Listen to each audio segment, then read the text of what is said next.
Welcome to Roadrunner News Channel, where politics meets culture.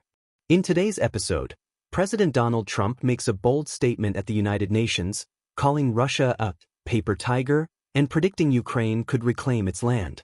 We'll break down what this means with expert analysis from Vice Admiral Mark Dorman.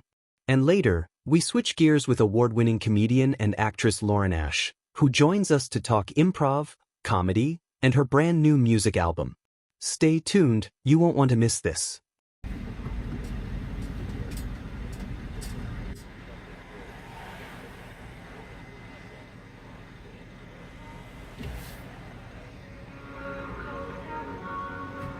How did Babel become the award-winning language learning app?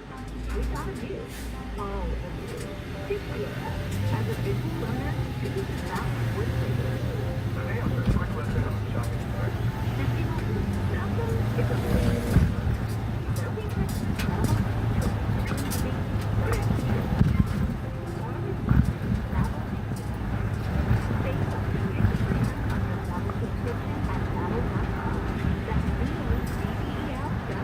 This product may not be right for you.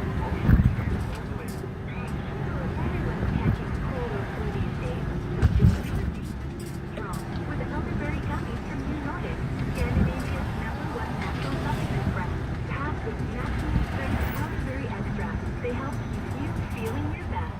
Don't let cold and flu slow you down. Take a daily dose of elderberry gummies from New Nordic. Available at Shoppers Drug Mart, Walmart, Loblaws, Jean Coutu, and London Drugs, or online at Amazon and newnordic.ca. The Vashti Cabello Show. Weekdays, noon till 2. Don't even listen to any hour. Straight to your phone or tablet by visiting newstalk1010.com. Or stream News Talk 1010 Toronto directly to your smart speaker.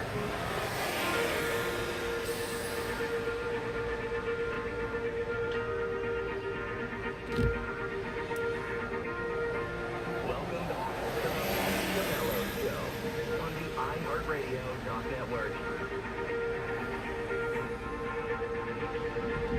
It's a terrible war should have ended, and Russia should have stopped it. But they've been 3.5 years and they've gotten us so far. So we'll see what happens. But the other side can fight too, and they've proven that. Maybe it's a fight. It could be that Russia's a paper tiger. 25 minutes before the top of the hour, stunning comments from U.S. President Donald Trump this week on the sidelines of the UN General Assembly. He was actually seated as he made those comments next to French President Emmanuel Macron. In the past, Donald Trump has talked about Russia's war in Ukraine and said if there's going to be peace, then both sides would have to give something up, and that was largely understood to mean that Ukraine would have to cede some territory. In the view of the U.S. president, Ukraine obviously fought back against that characterization. Well, now Donald Trump is saying there's a world in which Ukraine can win all its land back, calling Russia, as you heard there in those last words, a paper tiger. Remember, about a month ago, it was U.S. President Donald Trump meeting with President Putin and then President Zelensky. There was the prospect that he was, talking about peace in some sort of imminent fashion. Clearly, that didn't materialize, and now we have this statement. So what does it all mean, and what does it mean for the war? I spoke to retired Vice Admiral, I should say, Mark Dorman, who was not only the commander of the Royal Canadian Navy at one point, but also Vice Chief of Defense Staff here in Canada. Well, I'm as surprised like you, but I think there is some substance to this. I'll be generous and perhaps suggest that there might be some strategic thinking behind this. My gut tells me that a lot of this has to do with his expressions of disappointment and frustration with his dealings with Putin, and the fact that, to be blunt, he's been played and he's been played publicly. I think his comments with respect to the continued support of Europe and partners like Canada is really important, and that is consistent with one of his long-standing messages.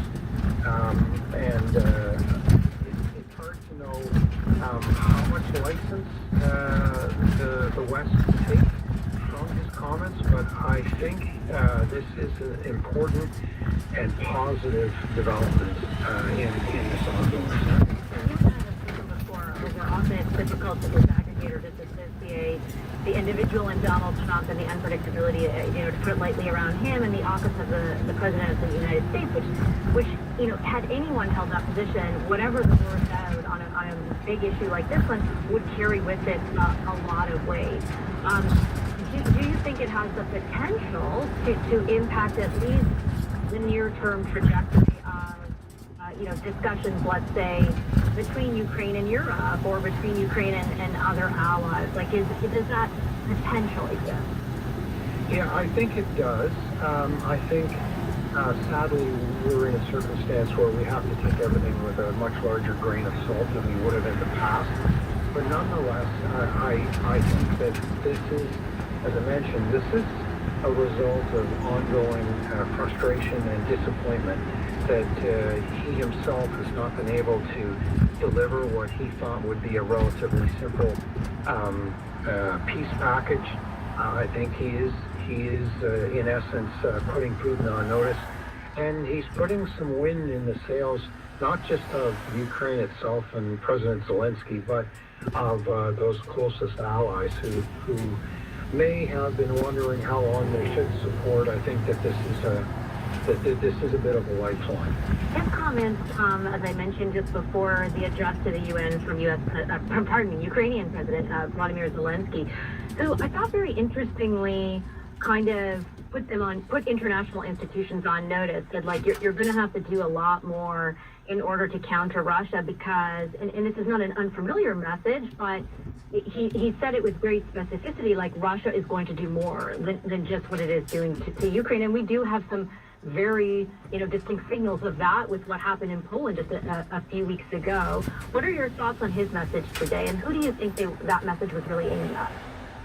Well, I think, there's sort of multiple targets to the messaging, Europeans in particular, perhaps some of the currently unaffected satellites would want to be concerned. I think that general membership in the United Nations, Russia has a seat on the Security Council. They use it for their own purposes, and that may have been one of the veiled suggestions he was making. But, fundamentally, I don't believe he's wrong. I don't believe he's exaggerating.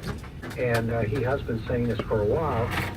And many people were either ignoring him or even openly dismissing or diminishing his comments. And I think maybe in the context of President Trump's remarks yesterday, maybe those people who've been sitting on the fence might actually. Okay.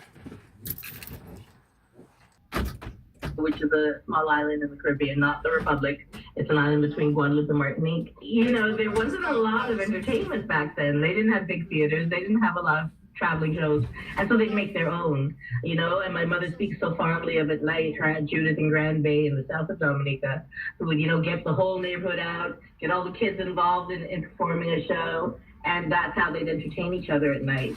And in the north in St. Joe, my Aunt Labelle would sit on the stoop and tell all kinds of stories, and there's phrases that resound from those days that, my family, my aunt and I still carry on with each other. So it's a lovely kind of part of their tradition. And I think so, because she loved it so much, she encouraged it in me. And so it was always fun to play at home. And when I was interested in drama clubs and drama events outside of the home, she'd always drive me around and be my biggest fan and cheerleader.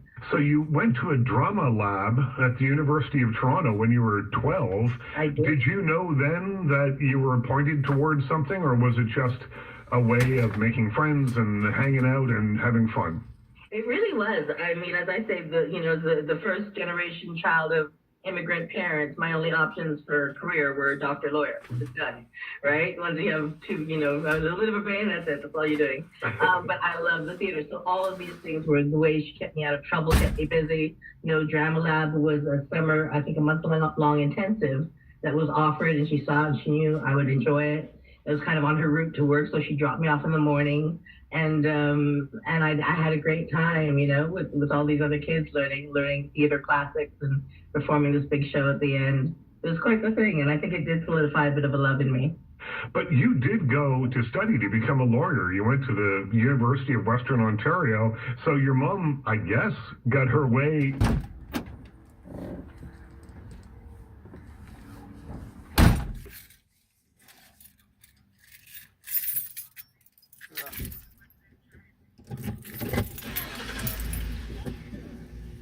Playing backgammon with my college roommates. A lot of time planning organization parties. But you know what's How up blow you know?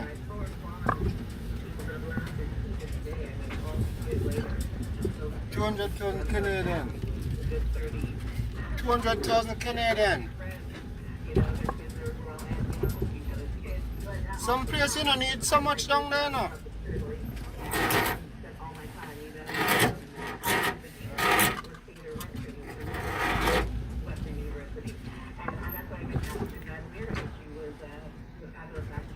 You know, some wouldn't go down there go build something, would have rather buy something with the intention to build.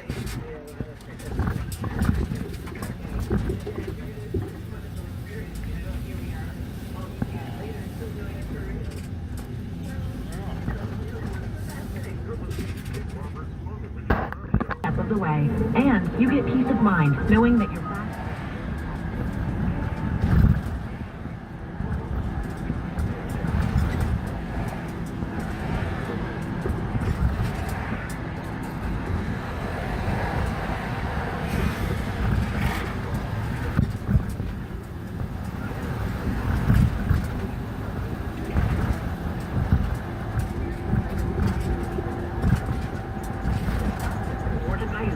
Switch today. Plan starting at $60 a month with a 2-year term. Visit Bell.ca for more details and to check availability. Bell, internet just got better.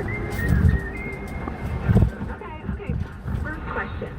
When does Desjardins Insurance suggest you switch to winter tires? Below 7 degrees. Easy. Nice. Next, what's a smart way to save money on your home insurance? Switch to Desjardins Insurance and you can save up to 35% when you bundle home and auto. Easy. Get insurance that's really big on care. Desjardins Insurance. Here for your home, auto, life, and business needs. Certain conditions apply. When's the best time to buy a new Volkswagen? Lately, times have been challenging, with many people facing increased interest rates, inflation, and rising credit card debt. Everyone needs a little help from time to time, but it can be hard to ask for help when it comes to your personal finances. But you're not alone. Millions of Canadians share that feeling with you. 500,000 Canadians have found help with their debt, and so can you. With Consolidated Credit Counseling Services of Canada, they are one of the largest non-profit credit counseling organizations in the country, with an A+ rating from the Better Business Bureau. They can help you consolidate your bills into one affordable payment, minimize your interest rates, and get you out of debt fast. No matter how much you owe, you don't need to do this alone. To get help, call 1-800-288-4991. That's 1-800-288-4991. Let Consolidated Credit get you back to a debt-free life. Call 1-800-288-4991. Call toll-free today for a free consultation. 1-800-288-4991. That's our line, 470. I did not know what the word pregnancy meant. Toronto. It's where Toronto and the surrounding GTA. You don't have to talk about the birds and the bees. I've never heard anybody speak about If it's on your mind. Again, but I won't name 5 restaurants within 10 blocks of my house that use student labor and foreign students. Say it. Kids are getting paid $10 an hour. Cash. Regulations. Say it on News Talk 1010. You're listening to The Richard Krause Show on the iHeartRadio Talk Network. Welcome back, everyone. I'm Richard Krause, and thanks for spending some time with me today. I appreciate it. Joining me in this segment is Canadian actress, comedian, and musician Lauren Ash. Thus known for her role as the no-nonsense Dina Fox on the NBC sitcom Superstore, Ash has made her mark in films like Lars and the Real Girl, and voiced characters such as Scorpia in She-Ra in The Princesses of Power. The second city Toronto and Chicago alumni, she's a 2-time Canadian Comedy Award winner, professional female improviser, co-host, podcast, true crime, and content.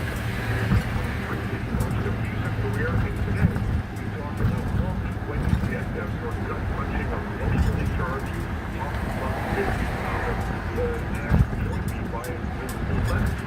Transitioning from a successful acting career into music is a pretty bold move. So, your background in comedy and improv, like your work with Second City, influence your approach to creating. Is there a difference? Absolutely. You know, it's interesting because as a kid, I really, really my dream was to be a musician, and I'm blessed though to be an actor, and obviously things didn't go that way. But throughout my time at the Second City, I was kind of like the girl with the guitar. I was always the one who was writing comedy songs. I was always the one who was like sourcing music that I've written in some way or another. So for me, it felt kind of like, I've always been me, and I've always written music, you know, in my downtime. I just wasn't playing it for anybody. So it felt like a natural kind of thing for me because I've just consistently done it. I just haven't done it in a real way. But I think having the comedy background and the improv background, and specifically what we do at Second City, because we write comedy through improv, right? So you come up with an idea, you improvise it. If it works, you pursue it. If it doesn't, you kill it dead. And so I think that aspect when it comes to songwriting is really helpful because A, I feel like I pick my battles. I can't be precious. You have a bit of a thick skin because you've failed on stage so many times that it's like if someone in the writer's room for a song doesn't like what you're doing, it doesn't feel that personal or insurmountable. And I think it just really opens yourself to the process. And again, using those improv skills, I mean, that was consistently how I approached writing the album, for sure. With your background in improv, have you embraced the idea of failure as a good thing? Because I've talked to a lot of improv people who say, yeah, without failure, you don't know what success could look like. So tell me a little bit about the dynamic between those two. Yeah, I think if you really, really eat it a couple of times, the way that you do when improv is failing, it only makes the good better. It only makes the success more delicious because you've experienced the other end of the spectrum. And audiences, I think, especially when you're first starting out, they don't care. It's like dealing with a child who's nothing but completely honest with you, right? So it's like if they like something, they'll let you know. If they don't like something, they'll let you know through their silence. So I think that failure becomes something that you don't fear as much. It's like, oh, so the worst thing that happens is for another 3 to 4 minutes on a stage, I have to sit in this discomfort and the silence. Well, you do that enough times that it doesn't have the same stakes. It doesn't have the same kind of volume in your head. So the idea again of failure, I think it just takes on a different meaning. It takes on more of a learning tool, a writing tool, all of those things. And yeah, then does it also make when you like really kill it and something really hits and people are responding positively, it makes that exponentially feel better. Because if you were winning all the time, you know, I always talk about this. I love baseball, and I always talk about like when a really good player has a really bad season, and I'm like, they were doing too well for too long. Your body, your mind wants you to fail a little bit, so that then the reward is greater. You're listening to Lauren Ash on the Richard Krause Show. Her debut album, Call Me When You Get This, is available now wherever you buy fine music. So let's talk about some of the music that might have inspired this. You're a fan of Courtney Love and Hole, Live Through This, I mean, particularly. But tell me about some of the musical influences that have sort of helped to shape your musical future. Yeah, you know, it's interesting.